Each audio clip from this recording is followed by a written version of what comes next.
The Seventh family was the judicial, law enforcement, and political arm of the outfit. Without their corrupting influence, the outfit's rackets could not have flourished over the decades.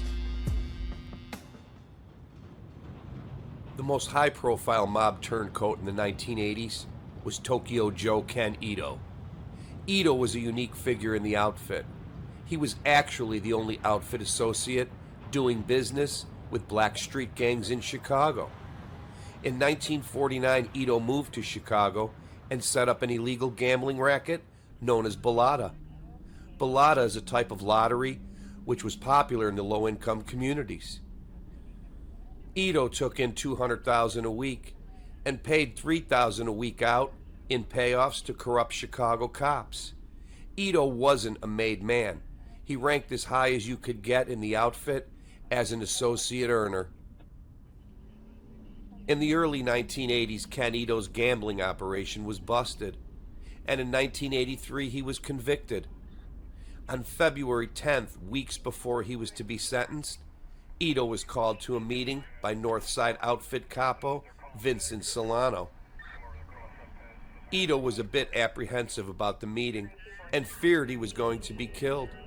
So that evening he put on his best suit and told his wife where his life insurance policy was before heading out to the meeting. While he was sitting in a parked car outside the meeting place with hitmen Jasper Campisi and John Gattuso, Gattuso, a Cook County deputy sheriff, opened fire from the back seat, pumping 3 shots into Ito's head. The bullets did not penetrate and only grazed his skull. After regaining consciousness, he dragged himself into a local pharmacy and called 911. The hitters screwed up the hit because they hand-loaded their own ammunition and did not pack the right amount of gunpowder in the bullet shells, and this made them ineffective. This shook Ito to his core and pushed him into the arms of the feds, and he immediately entered the witness protection program. Outfit criminal chief of detectives William Hanhart said Gattuso and Campisi were arrested at their homes and charged, and then released on $50,000 bond. About 5 months after the failed hit, the bodies of Ito's shooters, Gattuso and Campisi, were found in the trunk of a car in suburban Naperville. They had been beaten, strangled, and stabbed because they failed to kill Ito. And that's the way it was in the outfit. Miss and you die.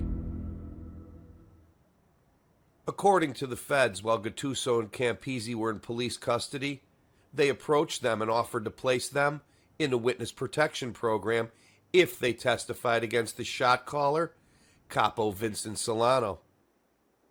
Both said no and did not feel they were in any danger. The Ito hit came 3 weeks after the high-profile murder of outfit banker Alan Dorfman. Ken Ito successfully testified in court against his former outfit associates and partners and helped put away 15 outfit gangsters, including several corrupt cops. Years later, Ito would make a hooded appearance before the U.S. Senate. He testified about organized crime in Chicago. It was clear Solano was concerned that Ito would talk, so he decided to kill Ito and then take over his operation. But after Ito testified, many went to prison, leaving the Balada operation dead in the trunk, just like Gattuso and Campisi. Ito testified against many, but it never resulted in getting the shot caller, Capo Vincent Solano. Solano was never brought to justice and died a decade later, a free man, at his Lisle home. Tokyo Joe Ken Ito ratted out people that had nothing to do with the attempt on his life. I'm sure this is not the result he or the feds wanted, but that's just the way it ended. In the 1980s, 2 key government informants emerged, and by the mid-1990s, the outfit's political, judicial, and law enforcement dominoes started to fall. This all started in 1982 when Willow Springs Police Chief Michael Corbett got involved in covering up the murder of Diane Masters. She was the wife of outfit attorney Alan Masters, and she was well known in the community. And she suddenly disappeared the day before she was to file for divorce.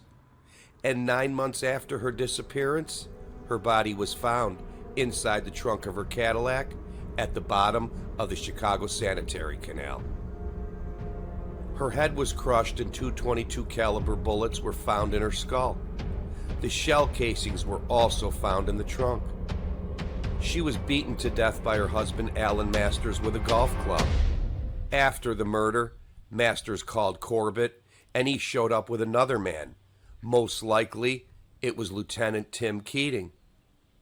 They rolled her up in a carpet and put her in the trunk, and then shot her in the head, and then dumped the car into the canal. They wanted to make it look like a mob hit. She was found after a cop patrolling found fresh tire tracks leading into the water, and a dive team was called in by the new chief of police of Willow Springs. The dive team found 82 cars stacked on top of each other in the underwater parking lot. Many of the cars in the canal were insurance jobs. For months, barges cruising the canal were complaining about bottoming out around the Route 83 bridge. The complaints were ignored. The third car pulled out of the canal was Diane Masters' Cadillac, and in the trunk was Diane Masters. Mike Corbett was the Chicago outfit's hand-picked police chief in Willow Springs. It was a very corrupt Chicago suburb where whorehouses and casinos operated with impunity. Under Cook County Sheriff Lieutenant Tim Keating's and Willow Springs Police Chief Michael Corbett's protection. The Willow Springs area was also used to dump many things, including bodies. In his early days, Corbett was an associate of Tony Accardo, Sam Giancana, and Capo Sal Bastone. And Corbett was directly connected to Tony Spilatro and Victor Spilatro. It was Victor Spilatro that ran things in Willow Springs for the outfit's Cook County operations. Masters had fixed many cases for the outfit, and both were indicted in the corruption case in a separate investigation. Along with the brothers, 50 were indicted. A dozen Cook County sheriffs and several Willow Springs cops were all convicted of extortion, prostitution, bribery, and racketeering. This was the end of the outfit's Willow Springs operators. Around the time of Diane's murder, Alan Masters was under the gun with the Greylord investigation and another federal investigation. 6 long years after Diane Masters' murder, justice was served. In 1989, the Willow Springs arm of the outfit was severed. Alan Masters received a 40-year sentence in connection with his wife's murder, and the 2 dirty cops were found guilty of soliciting murder. Cook County Sheriff's Lieutenant Tim Keating received 30 years, and Chief Michael Corbett received a 20-year sentence. In 1986, while Corbett was serving his time in the Chicago Metropolitan Correctional Center, he learned that the outfit had put a hit out on him and one of his sons.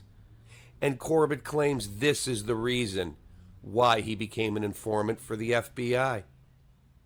And his testimony and cooperation moved the feds a bit closer to the 7th family.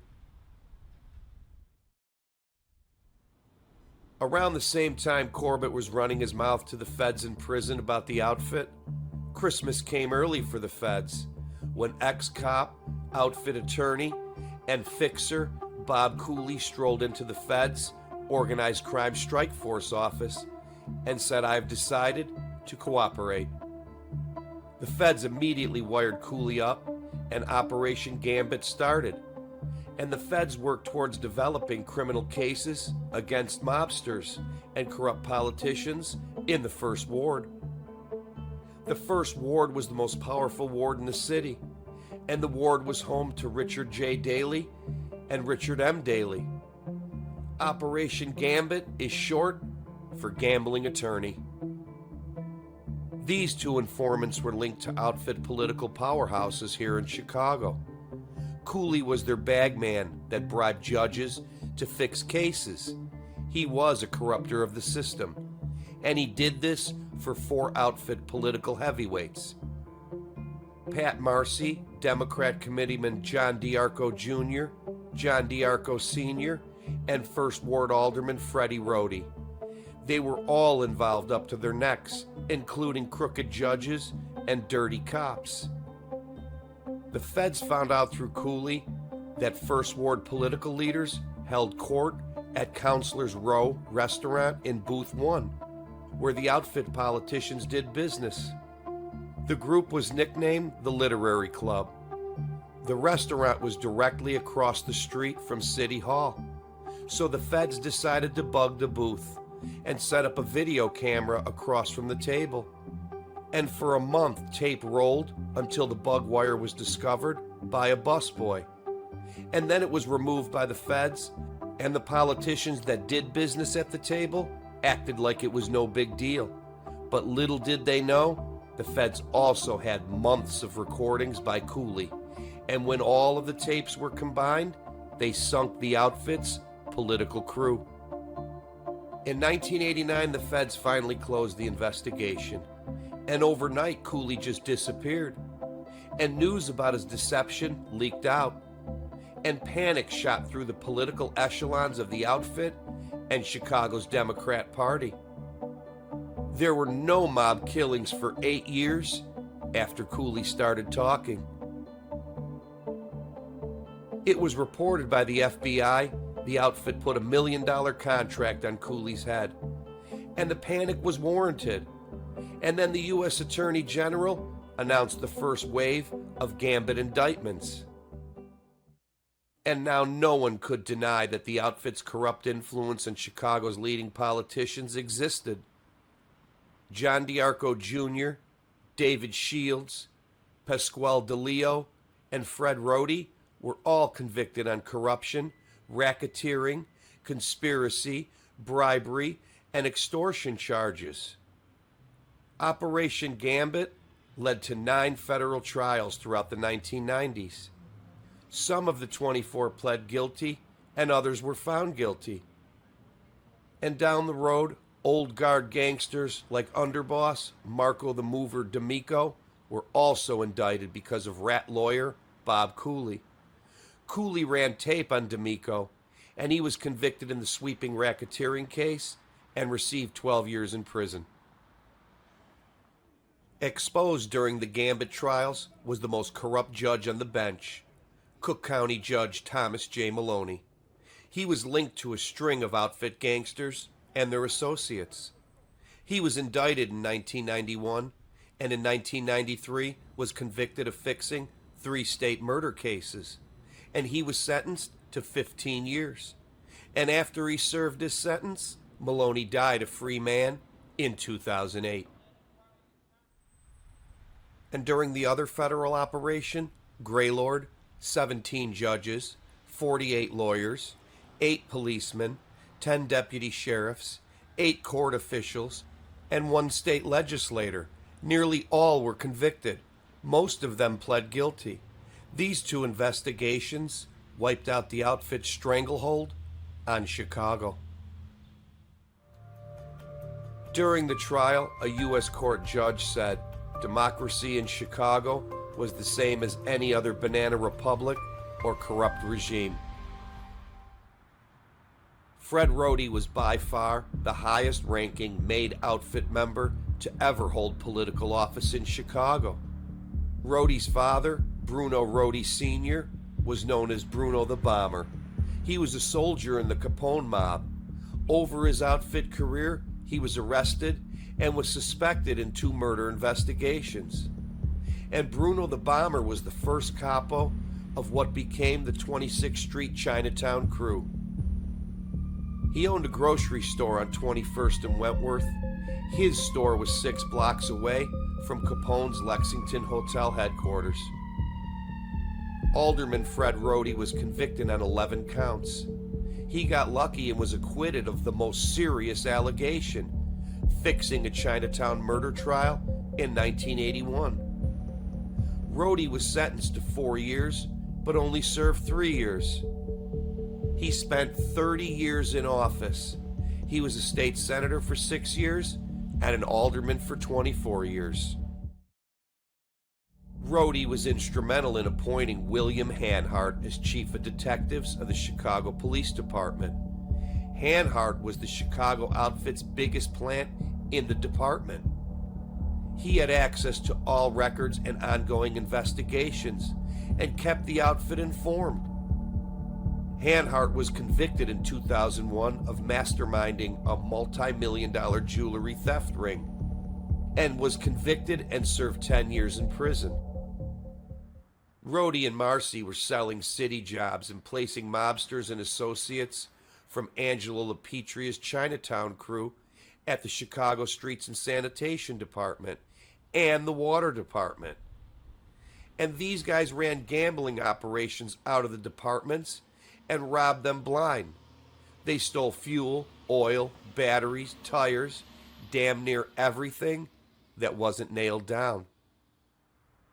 Fred Rhodey was nicknamed Peanuts because of his size and called Freddie by his friends. Rhodey is the brother-in-law of second Chinatown capo, Frank Skid Caruso. Fred Rhodey died of cancer on September 20th, 1999. Pat Marcy's real name was Pasqualino Marciano. He was the real power broker and the secretary of the First Ward. Marciano was a gunman for the Capone gang. Just before he became the head of Chicago's old First Ward, he changed his name to Pat Marcy.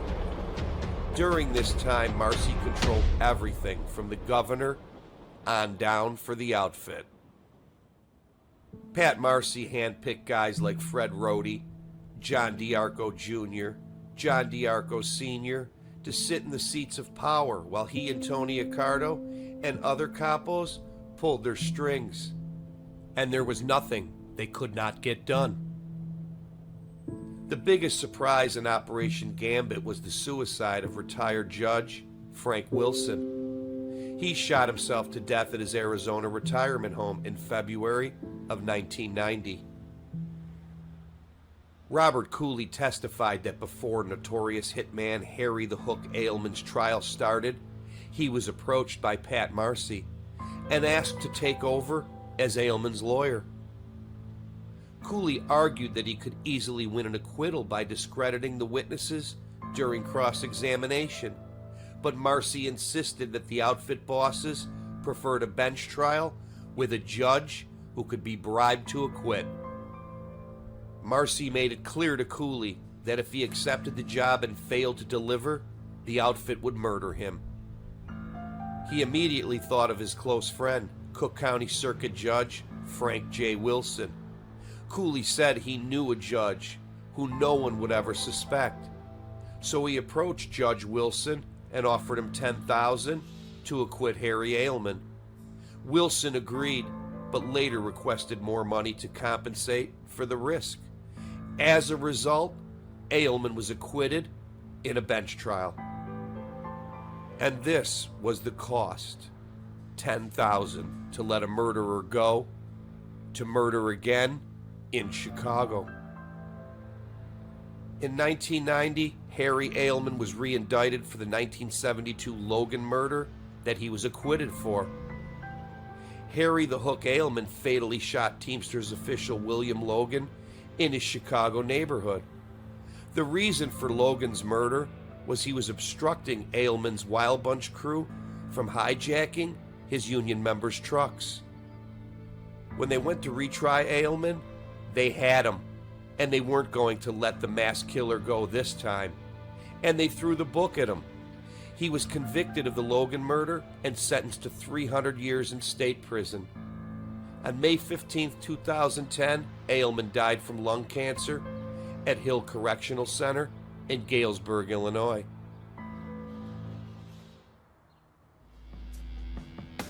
Pat Marcy was indicted on one count of conspiracy under RICO, 6 counts of bribery, and 6 counts of extortion. But Marcy died during the trial. Pat Marcy was the boss of the 7th Outfit family. When the family was dismantled by the feds, it truly was the end of the outfit's political, judicial, and law enforcement stranglehold that had been at the mercy of the outfit for nearly 3/4 of a century. And it was the end of the outfit as it was known for decades.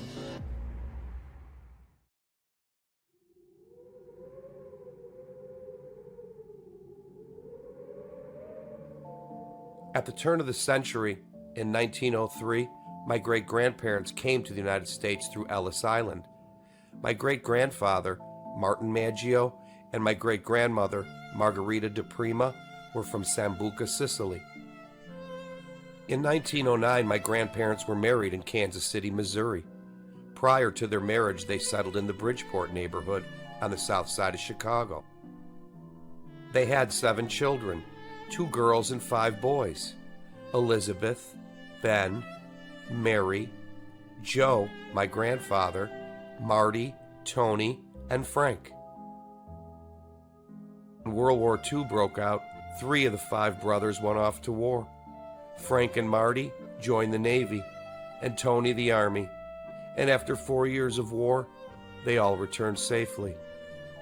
In 1932, my grandfather, Joe Maggio, attended school at Chicago's Art Institute. In 1934, he graduated, and that day the teachers told him, "There is no more we can teach you here. You have great talent and need to expand on it, and go to Europe and study." His response, "I don't even have bus fare to make it here every day." And this statement ended that conversation.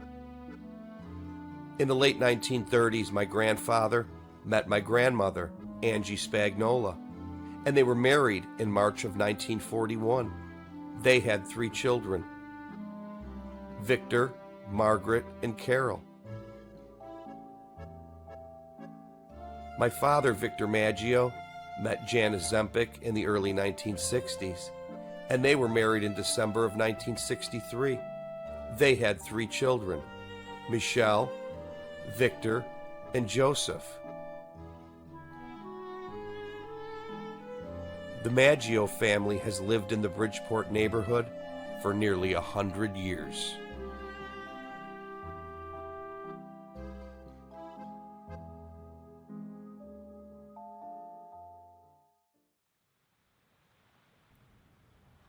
In the mid-1960s, Sam Giancana was boss, and at the height of his power. And Frank Skid Caruso was capo of the Chinatown crew. His reign was coming to an end due to age and health. Around this time, I was born in the Bridgeport neighborhood and lived a block and a half away from the first Italian-American club. It was located next door to Riccobenni's. My earliest memories were going to the club with my father and watching the guys play cards. And the smell of cigar and cigarette smoke was always thick in the air. I used to play at the park kitty corner from the club. We liked to go there and run through the sprinklers and watch the gangsters come and go from the club. I attended school at St. Jerome. It was kitty corner from my house. I only attended the first grade there. After the first grade ended, we moved. In 1959, my dad's best friend, Matt Gilberto, moved out of the neighborhood to the suburb of Oak Lawn. He lived in Chinatown above the bowling alley. He had 2 daughters at the time, and later had another daughter and a son, Eddie. He bought a nice home, and it was clear he didn't want to raise his kids in the city. At the time, the suburbs offered so much more. 10 years later, my father followed Matt to Oak Lawn, and he had a new house built, but it was my mother that wanted us out of the neighborhood. She did not want us raised there, and my father knew she was right, so we moved out of the neighborhood. By the early 1970s, I was around 6 or 7 years old, and I started going with my dad to the neighborhood more often. He would get me up at the crack of dawn, and we were on our way to the neighborhood, and went either to KK's in Chinatown or David's on Halsted Street, but we liked KK's the best. They were the only place that had Chinese-style scrambled eggs and ham on rice, and fresh squeezed orange juice. KK's was always full of outfit guys and associates. There were bookmakers, handicappers, all doing business right in the restaurant. After breakfast at KK's, we would go to the club and stop in and visit. In the early 1970s, the original club had closed, and a new one opened on the corner of 26th Street, 3 doors down from the old club. This club was full of outfit members and maid guys and associates. It became the headquarters of the 26th Street Chinatown crew. While my dad made his rounds in the club with the guys, he sometimes stopped to play a couple of hands of cards while waiting for the racetrack to open. While they played cards, I would sometimes light their cigars because I loved the smell of stick matches, and would sometimes find an abandoned pack of smokes and would sneak a smoke out behind the club. And sometimes I would run errands for the guys. Occasionally they would send me to my favorite place, Impalaria Bakery, for coffee cake and bear claws. I would walk blocks to the bakery with a $100 bill in my pocket and would buy as much as I could carry and return to the club. They used to tip me for running, and hours later I would spend some on hot dogs and pop at the track and bet the rest on the horses. This was the best of times for a kid my age. There was no better street education to be had anywhere. The club was a university of sorts. And over those years, I watched, listened, and learned, and always kept my mouth shut about what I heard and saw. During this time, Turk Torello, a very vicious man, took the reins and became the boss of the 26th Street Chinatown crew. After about 3 or 4 hours at the club, we would head out to one of 4 racetracks: Hawthorne, Sportsman, Arlington, or at night, sometimes Maywood Park. I made my first bet when I was 7 years old. The track at that time was loaded with gangsters from all of the 6 families from across the city. The track back then really was a who's who of the Chicago outfit. I loved going to the racetrack because I loved going to the stables by the horses, and the other fathers would bring their sons with them too. And we would run wild like we owned the joint, and nobody ever said a word. My father, Victor Maggio's street name was Vic the Stick, and they called me Stick Jr. My father was well respected in the neighborhood. He was a truck driver and a racetrack teller for over 30 years. My father was very good looking and was a very charismatic man with a great sense of humor. But he had a deep flaw.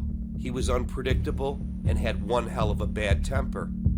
He was what I would describe as being similar to a light switch on the wall. He could go off as quick as the flick of a switch. This is what he had in common with a lot of the guys in the neighborhood. And believe me when I tell you, there were a lot of light switch guys in the outfit. By the time I was 7 years old, I started spending summers with my grandparents and started working with my grandfather, Joe Maggio. He was a carpenter, but was actually a master and an artist. And he was the carpenter to the outfit. And over an 8-year period, I worked with him in many homes of the outfit members. 2 were capos of the Chinatown crew, and 1 would become capo 25 years later. And many others were made guys, and some were associates. This is when I met their wives, their kids, and seen how they lived. Over the years, a lot of outfit guys started saying hi to me everywhere I went in Bridgeport. And the only reason they even knew who I was because of my father and grandfather's reputations. By the time I was 10 years old, I knew I wanted to be a gangster because they were everywhere and were basically the only role models in the neighborhood at the time. Had these men all been doctors, I would have been a doctor. And the influence they had on the young men in the neighborhood at the time was total. In the mid-1970s, Fiore Fifi Buccieri, the head of the outfit enforcement, died, and James Vincent Turk Torello became the outfit's chief enforcer. And shortly after Torello became the boss of the 26th Street Chinatown crew, Angelo the Hook LaPetria became his underboss. A couple of years later, in 1979, Torello died of cancer, and Angelo took over the reins and was now the new boss of the 26th Street crew. In this famous picture called The Last Supper is Tony Accardo and crew boss Turk Torello and others. Torello would die of cancer a couple of years after this photo was taken. Torello was the third 26th Street crew boss. The first 26th Street boss was assigned by Al Capone. His name, Bruno Rodi Sr., known as Bruno the Bomber.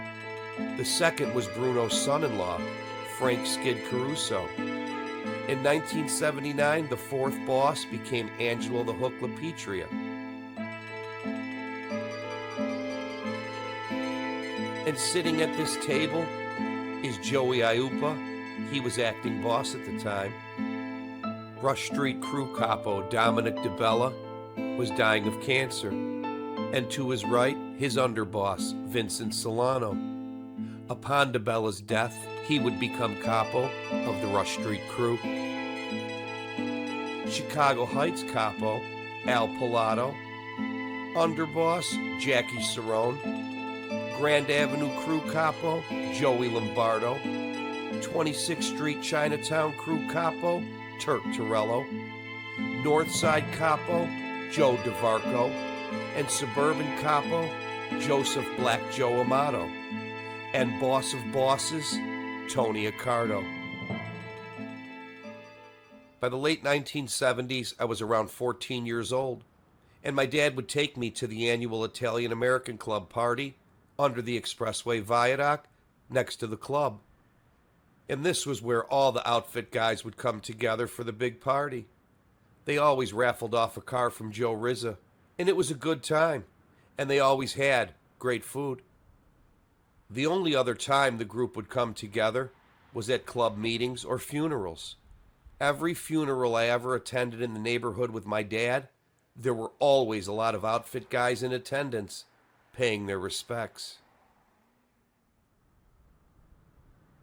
There are two stories related to the club that have stuck with me into my old age. When I was around 7 years old, I always heard the term the G, and it was always used in the club. And I just wondered to myself, what the hell is the G? And I would soon find out. One day we went to the club, and my dad ran in, and I stayed out by the car talking with the other kids. And there were a couple of guys standing out in front of the club. They called the kids over and pointed down the street and said, "Go ask the G if they need anything." And the kids ran down by the car and went up to the window and asked if they needed anything. The guys on the corner that sent the kids were laughing really hard, and the G drove off.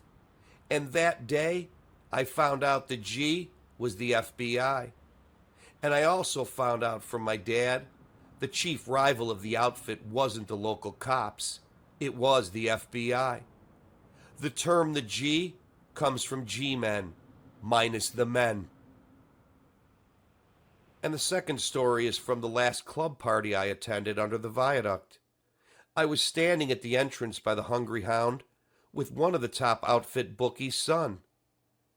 We were both about 15 years old at the time, and the boss, Angelo the Hook LaPetria, showed up with Shorty Lamantia. And as they walked up, he looked at Angelo and said, "One day I'm going to be the boss, and you're going to work for me." And he had a big smile on his face. Angelo turned at him with the meanest eyes I have ever seen in a light switch guy. If looks could kill, he would have been dead where he stood. The look of his eyes sent chills up my spine. But the kid wasn't smart enough to realize what was happening. He was just standing there smiling, and I was looking at Angelo, and Angelo was looking at him. Angelo grunted and walked away. Angelo truly was a very scary man, and was what nightmares are made out of. Angelo earned the name The Hook because he used to hang people from meat hooks and torture them to death. And after this encounter, I didn't feel the need to go to the club with my dad anymore. A couple of years later, I would experience firsthand the harsh reality of what the outfit really represented. As a kid, I always seen the docile side of the outfit guys in the club, and never saw the business side of the outfit, and that would soon change.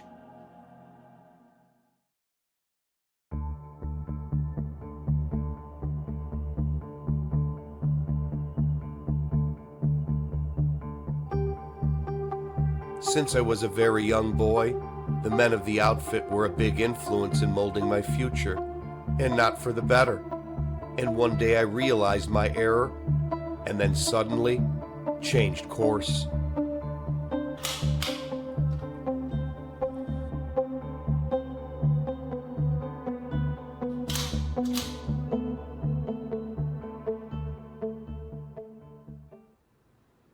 By the early 1980s, I was back living in the neighborhood and was in need of a job and a car. My dad gave me a choice between going back to school and having a good life or go to work for Marina Cartage and have a hard life. Unfortunately, I chose the hard life. Just before I started at Marina, my dad bought a car from Frank Toots Caruso and sold it to me. It was a 73 Nova, an unassuming type car. You would have never known that it was a rocket. But under the hood, it had a 350 Olds rocket with a 4-barrel Holly, and it had built suspension. This car was designed to outrun cops, clearly. But the car was used to pick up bookmaking money around the city. And I was told the car was built by James DeFordy. DeFordy did a lot of work for the outfit guys on their cars, and he also was an outfit hitman. That was my second car. Months later, I blew the engine racing it in West Chicago. I was hired at Marina around the time of the bombing by outfit boss Angelo LaPetria's 26th Street crew. The bombing was due to produce route bids being undercut by companies like Marina, and some were also not paying the outfit their cut. I started out fueling trucks and shuttling trucks for the mechanics, and soon moved up to running the shop and the yard. Mike gave me a lot of authority for such a young guy. My dad also worked there for about 14 years, and about 5 years later, my younger brother Joe came to work there as a lease driver to the city. Mike was not a made guy, but was clearly affiliated with the outfit at the time. One might say he was a businessman that hired and loved being around the criminal element. And a couple of felonies on a guy's record guaranteed him a job at Marina. In the early days, Marina hired quite a few criminals. When I was hired, there was one convicted murderer that I knew of working there. Also, there were 2 members of Ronnie Jarrett's infamous grocery store safe robbing crew, but not everyone that worked there was a criminal. It was at Marina that I was introduced to a driver named Lightning. He was a black gangster and had just been released from Terre Haute Federal Prison after a 13-year stretch for murder. Before he went to prison, he was a Fluky Stokes associate. He took me under his wing and introduced me to many black gangsters. For a couple of years, I played in Lightning's high-stakes weekend card games in Inglewood. Guys came and went from all over the neighborhood to play in this game. In my early years at Marina, I was a fly on the wall, that listened and learned, and was privy to most of what was going on there at the time. And believe me when I tell you, there was a lot going on. The hired truck scandal was operating at this time, and the scam included a couple of other mobbed-up trucking companies too. And all the city contracts were controlled and distributed by the seventh family. When I started with Marina, they were on Western Boulevard, and they had about 30 trucks. And 2 years later, we moved to 26th in California. And after a couple of years there, the number of trucks climbed to 100. When the Family Secrets trial was playing out in 2007, some things were clarified for me after 25 years. According to government informant Nick Calabrese, in the early 1980s, 26th Street crew capo Angelo LaPetria decided to wage an extortion war on the businessmen across the Chicagoland area. Frank and Nick Calabrese and James DeForty bombed Marina Cartage. Not once, but twice. The first bomb was a dud. Capo Angelo LaPetria, outfit hitter James DeForty, and trucking boss Fred Barbara bombed Horwath's restaurant in Elmwood Park. Frank and Nick Calabrese, along with wheelman John Feccarata, bombed Tom's Steakhouse in Melrose Park. Frank and Nick Calabrese, John Feccarata, and James DeForty bombed the Drury Lane Theater. The bombing took place just before the grand opening. What I found to be very interesting is accused bomber Fred Barbara was a passenger in Mike's Bronco when outfit thugs ran him off the road and then beat him severely and crushed his Rolex. It is pretty clear he set Mike up and then became Mike's friend and business partner after the beating and the bombings. Some friend, huh? According to Nick Calabrese, Freddie was connected to the crew that bombed Marina and other businesses across the Chicagoland area. Barbara was part of one of the bombing crews sent out by Angelo to bomb Horwath's restaurant. Nick never seen Barbara participate in the actual bombing, but told the feds he was there during the planning phase, and then left with the Horwath's bombing crew. Calabrese told jurors how the outfit would use bombings to intimidate and extort businesses. Damn near every one of these guys my father and grandfather knew, and some were their friends. And over the years, I met a lot of these guys at the club and around the neighborhood. In the mid-1980s, Frank Calabrese seen me walking into the club. I had pulled up right at the front doors in the Marina pickup truck, jumped out to drop something off for my dad. Frank Calabrese said to me, "Hey, Stick, how's that effing Moji doing over there?" Talking about Mike from Marina. I looked at him and said, "He's as crazy as ever." They looked at each other and had these sinister type smirks on their faces. When it happened, I thought what I said about Mike is what made them smirk. But after the Family Secrets trial, 20 plus years later, it hit me. I thought back to that conversation, and it became crystal clear.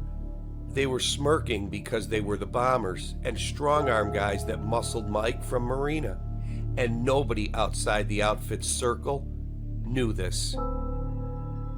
The end result of the outfit bombing of Marina was resolved in the outfit's favor when the envelopes of cash started to roll from the currency exchange to Angelo.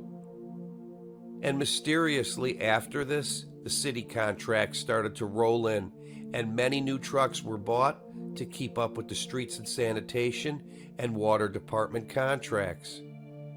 In the mid-1980s, millions in city garbage contracts were awarded to Marina Cartage and Barber Trucking.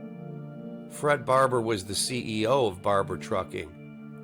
Mike and him partnered up in the garbage business and purchased garbage trailers together, and periodically they would share parts between the companies to keep the trailers rolling. One day I went to Barber Trucking on Damon to borrow a hydraulic cylinder for one of the Yankee trailers.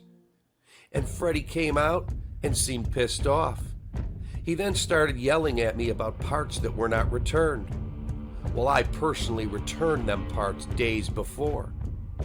As I argued the point, he pulled out a pistol, stuck it directly in my face, cocked it, and threatened to blow my head off, and held it there long enough that I could see the bullets in the cylinder. At first I was scared, but that quickly changed, and anger and rage set in.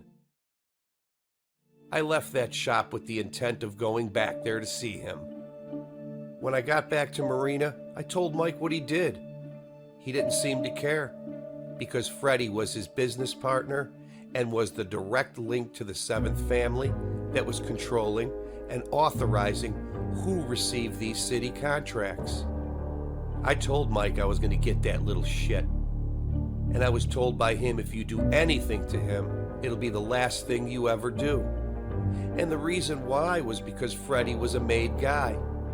Being made gave guys like Freddie a license to mess with whoever they wanted to, whenever they wanted to, with no consequences.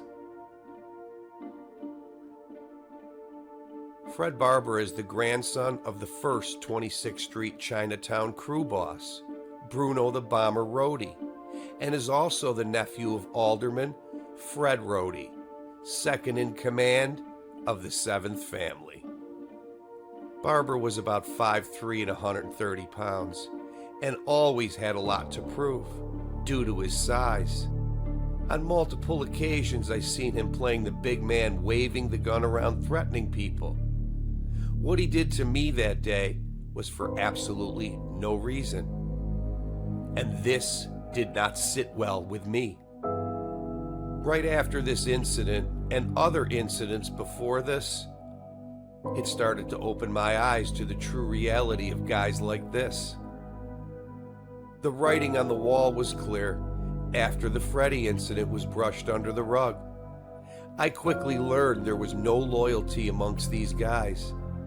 Their only loyalty was to fear and the dollar, and these two guys were not stand-up guys they pretended to be, that's for sure. In the beginning, Mike was a very charismatic man with a great sense of humor. He was interested in the people that worked for him. It was a much tighter organization, but the richer he became, the harder he was to deal with. He became abusive, unappreciative, and basically unhinged at times. He lost touch with the guys that helped make him millions. And that was that. From that day forward, the old days were just that, ancient history. After spending 14 hours a day working there, I knew a hell of a lot of things. And I knew who most of the players were involved in stealing millions from the city of Chicago. And there was so much more that went on there, and I had no intention of talking about what took place there over the years. And I kept my mouth shut and moved on. By the late 1980s, I was free from the prison called Marina Cartage. My old criminal case was resolved. I left Chicago and relocated to the south suburbs, and started a new life away from these sociopaths.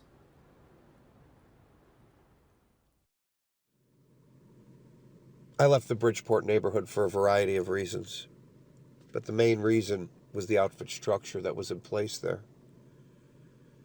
See, by the time I was in my mid-20s, I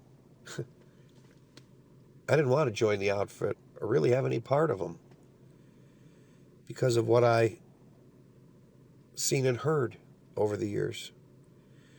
I was a guy that didn't want to take orders, and I didn't want to be told what I could and could not do, or be told to kill one of my friends or somebody I didn't know for a reason I didn't know.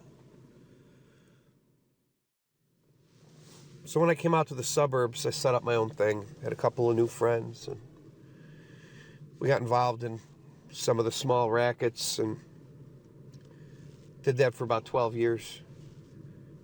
Right under the nose of the outfit, just operated away. And then I got in the bar business. And then I started putting in a lot of plays for me and the guys. I had access to several bars, all their employees and customers.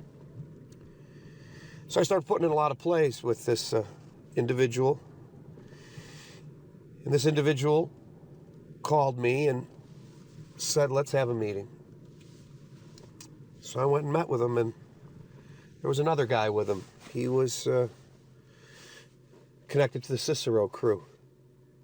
Together they made me an offer to run my own shop. Now, I knew these guys, and they were pretty much business, and they weren't about violence per se. And I figured I would do it only under one condition, that they let me run my shop my way. And they told me, sure, we can do that, but you need to take full responsibility for all of your guys. You need to take care of your weekly obligations, and no cops. No cops. I had to figure out how to do this. So I came up with an idea, and my idea was to limit the guys that played through me. You see, I don't want to hurt them. And I didn't want guys betting with money they didn't have, because it protected me from them and them from me. And if a guy happened to fall behind or couldn't pay what he had to, he'd go on the payment plan. And I didn't believe in kicking a guy when he was down, so I never charged any of my guys juice. None of them. No juice.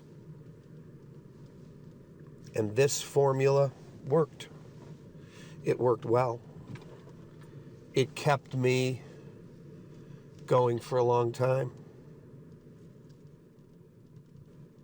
When my father found out that I was involved with the guys from Cicero, he called me up. He wanted to talk to me, so I went over there to talk to him. And the first thing out of his mouth was, "What are you doing over there?" I said, "Over where, Dad?" He said, "With the guys in Cicero." And I said, "I'm making money with them."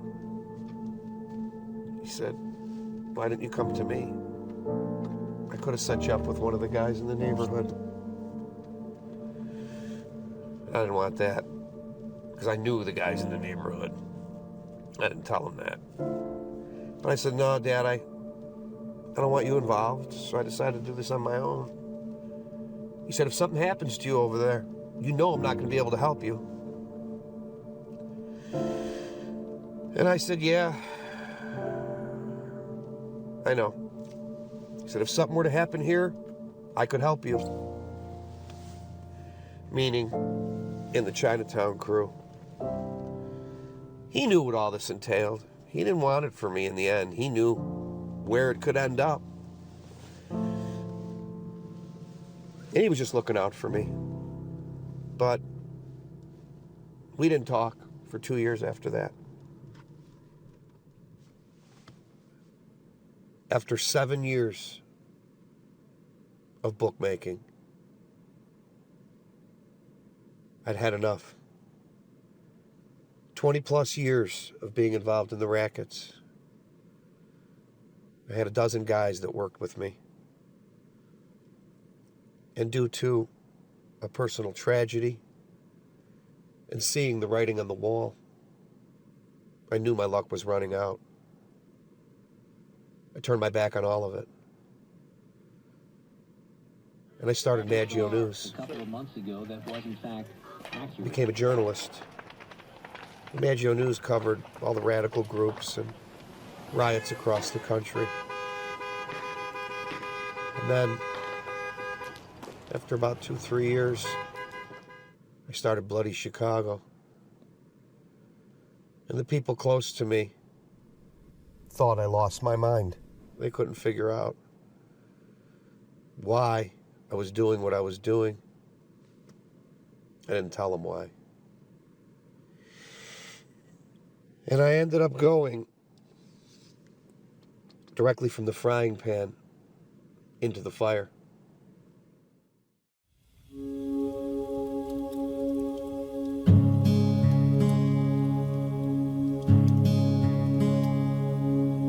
I put my past life behind me and started to roam the bloody streets of Chicago day and night for 7 years.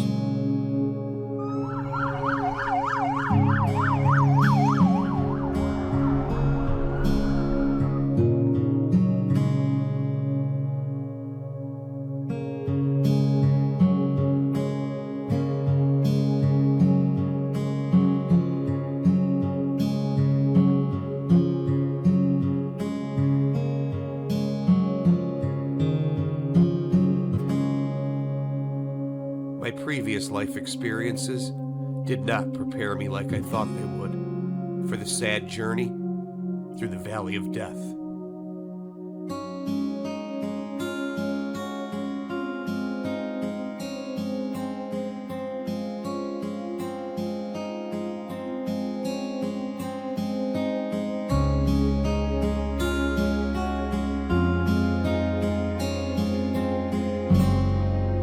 Watching the deaths of so many literally shocked the conscience.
On November 11th, 1998, my grandfather, Joe Maggio, died.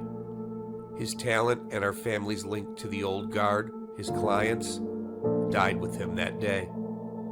And many outfit guys came to pay their respects to Joe the Carpenter Maggio. He lived through the Capone, Nitti, Rica, Accardo, and the Giancana years.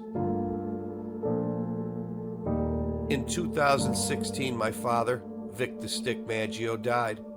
He was a member of the Old Neighborhood Italian-American Club for over 50 years. And his connection to the modern outfit guys died with him that day. A lot of connected guys came to pay their respects to Vic the Stick.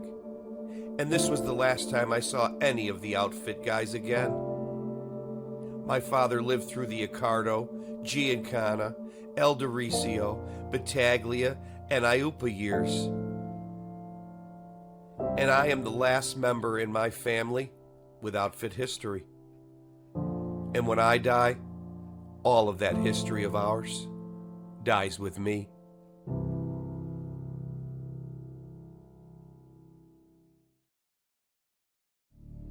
The final chapter is a story about two hitmen that went down two different paths. One of them ultimately sealed the fate of the remaining leadership of the Chicago outfit. And then there's the rise of the new political Chicago mob and their massive expansion of the old outfit rackets that were once categorized as illegal and criminal.